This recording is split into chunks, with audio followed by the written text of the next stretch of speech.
A Lava Jato já foi definida na mídia internacional como uma bênção e, ao mesmo tempo, uma maldição para os brasileiros. Uma bênção porque revelou o esquema de corrupção que existiu nas entranhas da Petrobras. Mas, por outro lado, a operação devastou a economia e comprometeu a democracia brasileira. Uma presidente caiu, outro foi preso e impedido de disputar a eleição em 2018.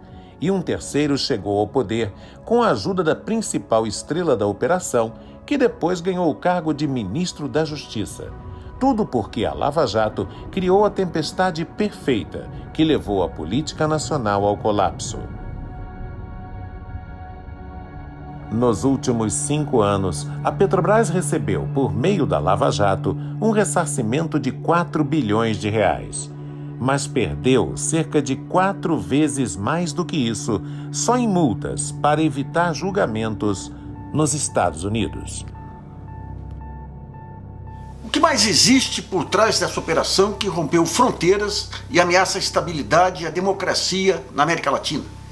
O que estaria por trás de uma operação que começa no Brasil e coloca a Petrobras no banco dos réus nos Estados Unidos?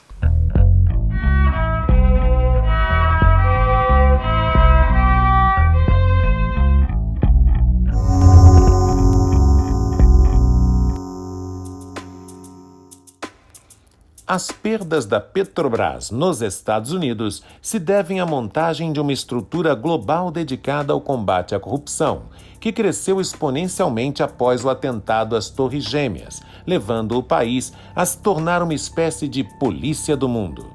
Essa estrutura foi construída a partir de 3 leis e 2 instituições que vamos abordar neste capítulo. As leis permitem investigações contra estrangeiros, mesmo quando os crimes não têm origem nos Estados Unidos. Já as 2 instituições fundaram uma notável rede de cooperação internacional, um arranjo que alguns críticos consideram inconstitucional, porque desrespeita a soberania dos Estados nacionais. FCPA é a sigla em inglês para a Lei de Práticas Corruptas no Exterior, usada pelas autoridades norte-americanas para processar empresas e pessoas de praticamente qualquer parte do mundo. Para isso, basta que o crime investigado tenha algum vínculo com o país. Por exemplo, se o dinheiro passou por um banco norte-americano ou se a empresa investigada vende ações na Bolsa de Nova York, os Estados Unidos se julgam habilitados para agir.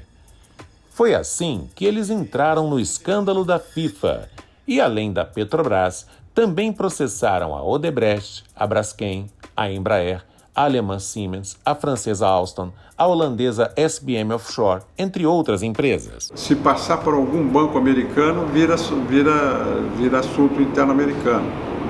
Então, quer dizer, esse exemplo que você deu mostra a força dos Estados Unidos. O futebol não é o esporte nacional americano. Houve a denúncia da corrupção lá da FIFA e alguma das consequências disso, compra de imóveis ou transações financeiras via bancos americanos, fez com que o governo americano, o Departamento da Justiça e tal, ficasse autorizado a atuar dessa maneira. E eles têm uma força tal que prenderam na Suíça nacionais de outros países, como o Brasil, né? A FCPA foi criada no final dos anos 1970 em resposta a um esquema de corrupção envolvendo a Lockheed Martin, empresa responsável por grandes sucessos da aviação, incluindo caças da Segunda Guerra Mundial. Apesar de ter sido acusada de distribuir mais de 3 bilhões de dólares em propina na Itália, Holanda e Japão, muitas décadas atrás, a Lockheed sobreviveu e faz parte do Império Militar norte-americano. O combate à corrupção não quebrou a empresa. Hoje, a FCPA é aplicada pelo Departamento de Justiça, no campo criminal, e pela Comissão de Valores Mobiliários, no âmbito civil e administrativo. Foi por conta da atuação dessas instituições que a Petrobras assinou em 2018 um acordo de 853 milhões de dólares com o Departamento de Justiça para não ser julgada nos Estados Unidos depois das revelações da Lava Jato. No final dos anos 1990, os Estados Unidos pressionaram e a Organização para a Cooperação e Desenvolvimento Econômico, a OCDE, aprovou a Convenção Antissuborno. Na prática, foi uma forma diplomática encontrada pelos Estados Unidos para levar os princípios da lei anticorrupção norte-americana a outros países. Entre eles o Brasil, que ratificou o acordo em 2000, se comprometendo a combater o pagamento de propina a agentes públicos em transações internacionais. A convenção inspirou o Brasil a criar, em 2013, a Lei 12.846, a nossa própria lei anticorrupção, que abriu caminho para o uso da delação premiada nos termos que transformaram a Lava Jato no que ela é hoje. No início dos anos 2000, o mundo assistiu à explosão de uma das muitas bolhas especulativas que sacudiram a economia global. Foi neste ambiente que começaram a pipocar escândalos contábeis, e um dos maiores foi o caso Enron. O grupo gigantesco, líder em distribuição de energia, foi denunciado em 2001 por manipular o balanço com o propósito de esconder as dívidas e inflar os lucros. As investigações respingaram em bancos e na auditoria Arthur Andersen, uma das mais prejudicadas no processo. One of the reasons they indicted Andersen was to send a message to other companies that if they knocked on your door, if the Enron task force knocked on your door, you'd better cooperate or you could be destroyed and given the death penalty just like Andersen was. A condenação contra a auditoria foi revertida quando o processo chegou em tribunal superior. Mas o estrago já estava feito. Os mais de 100 mil trabalhadores da empresa foram reduzidos a apenas 200 depois do escândalo. Em 2002, foi a vez da WorldCom se envolver num julgamento que custou 30 mil empregos e mais de 100 bilhões de dólares em perda de valor de mercado. O Congresso reagiu a esses casos que envolveram setores importantes da economia, criando a Lei Sarbanes-Oxley, conhecida como SOX.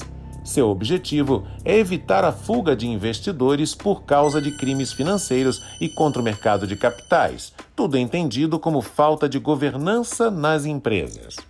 Por isso, a lei obriga a contratação de auditorias independentes e a criação de controles internos para reduzir a ocorrência de fraudes. Estamos falando do que pode ser considerado o embrião do compliance, uma palavra que a Lava Jato ajudou a popularizar no Brasil. Compliance pode ser entendido como a adoção de um conjunto de regras que previnem desvios nas empresas. Você sabe o que é compliance?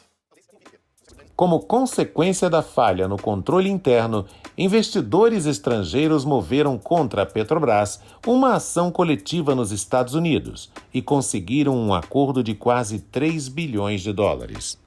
A SOX entrou em vigor pouco tempo depois do atentado das Torres Gêmeas, um acontecimento que não só mudou o conceito de segurança do Departamento de Estado norte-americano, como também fez da luta anticorrupção uma maneira de intervir na economia global. Eu acho que é uma série de fatos históricos que vai mudando, né? Quer dizer, você tem o fim da Guerra Fria, que já faz mudar também, digamos, a questão do comunismo deixa de ser a central, é mais uma questão geopolítica mais ampla.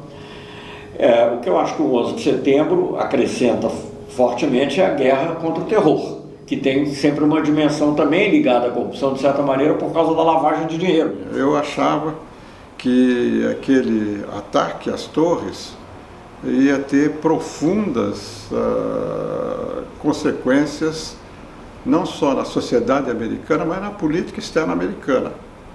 Quer dizer, foi isso que ocorreu, né? Você teve a psique americana ficou alterada.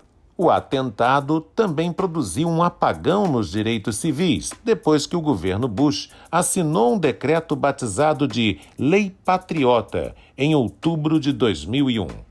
Que eu dizia lá na época que era o ato 5 dos Estados Unidos. Era tudo, enfim, o ato 5 aqui foi esse Patriot Act americano, que deixava todos os direitos garantidos pela Constituição em suspenso. O governo americano poderia interferir na correspondência, nos e-mails, no telefone. Foi uma reação muito violenta. O decreto vinha com a promessa de aprimorar o combate ao terrorismo, mas na prática também acabou com freios e contrapesos que dificultam abusos nos tribunais e nas agências de segurança. E nenhum outro setor contribuiu mais para a selvageria que se instalou no país do que a Seção de Integridade Pública do Departamento de Justiça. Esse departamento é uma espécie de unidade anticorrupção de elite, com dezenas de promotores encarregados de investigar autoridades públicas. Uma das figuras mais polêmicas é Andrew Weissmann, um ex-promotor que liderou inquéritos de grande repercussão na imprensa nas últimas décadas, passando pelo caso Enron até chegar à Petrobras. Enquanto Weissmann esteve no Departamento de Justiça, técnicas nada ortodoxas foram desenvolvidas e depois incorporadas pela Lava Jato, como, por exemplo, o uso da mídia para escandalizar conduções coercitivas, a ocultação de provas e a ameaça a testemunhas de defesa, além do uso intenso de prisões que acabam em delação premiada. Uma das mais graves violações que já ocorreram na história da Seção de Integridade Pública do Departamento de Justiça atingiu o ex-senador republicano Ted Stevens. O caso lembra um pouco o que aconteceu com o ex-presidente Lula na Lava Jato. Stevens era o senador mais antigo dos Estados Unidos, tinha mais de 40 anos de vida pública, quando foi acusado de receber milhares de dólares em presentes de um amigo pessoal, que também era sócio de uma das maiores empresas de petróleo do Alasca. O empresário foi associado à reforma de uma cabana que pertencia a Stevens, que foi transformada num modesto chalé de 2 andares no meio de uma zona florestal. No decorrer do julgamento, descobriram que a empresa que fez as melhorias teria se aproveitado da situação para superfaturar o valor da obra. Mas os promotores criaram outra narrativa, uma que sustentava crime de corrupção. Stevens acabou condenado em primeira instância em 2008 e não conseguiu se reeleger. Foi o fim de sua carreira política. O jogo só começou a virar quando um agente do FBI denunciou erros e abusos cometidos por investigadores durante o processo. A força-tarefa escondeu provas e até testemunhas da defesa e levou ao júri indícios de culpa que depois foram considerados uma fraude pela justiça. O juiz Emmett Sullivan derrubou a sentença em 2009 e mandou investigar a atuação dos promotores. Em crise, o próprio Departamento de Justiça pediu desculpas a Stevens e reconheceu que a ação da força-tarefa foi irresponsável e deveria ser apurada. Stevens morreu num acidente de avião em 2010.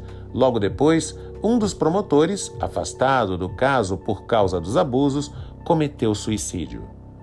Essa má conduta que marcou o caso Stevens não é exatamente uma novidade. A Operação Enron já havia inaugurado esse perfil de promotor que acredita que os fins justificam os meios. E o fato é que investigar e punir esses desvios não é regra, é exceção.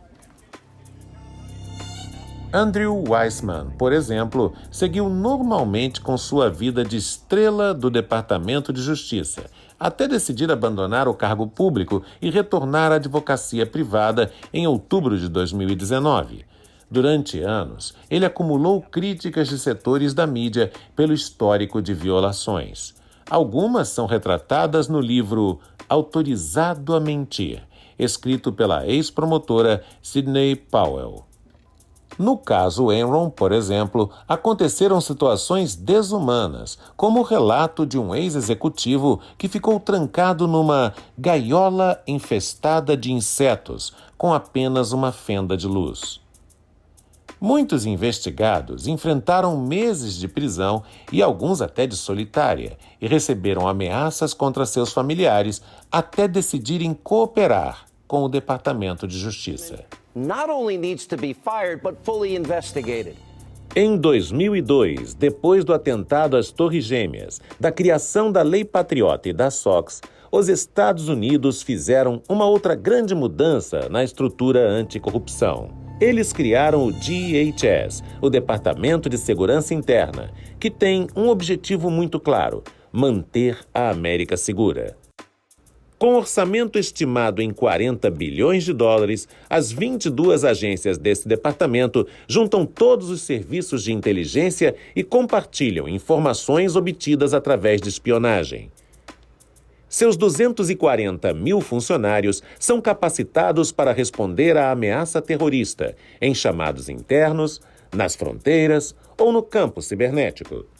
Uma das razões pelas quais não foi detectado esse ataque, porque não havia comunicação entre os órgãos de segurança e de informação. Se eles tivessem um sistema ágil de comunicação, se estivessem melhor aparelhados, isso é a grande potência, né?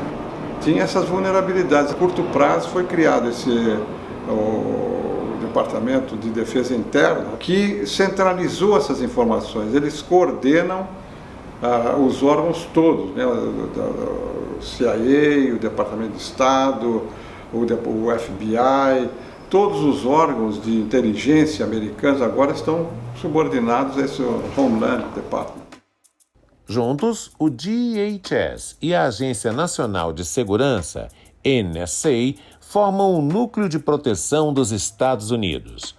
Uma das primeiras parcerias entre o DHS e as autoridades brasileiras aconteceu durante a Operação Banestado, que contou com a participação do ex-juiz Sérgio Moro e de outros agentes da Lava Jato. No próximo capítulo, veremos como a relação com os Estados Unidos se intensificou nos últimos anos a ponto de respingar em interesses nacionais.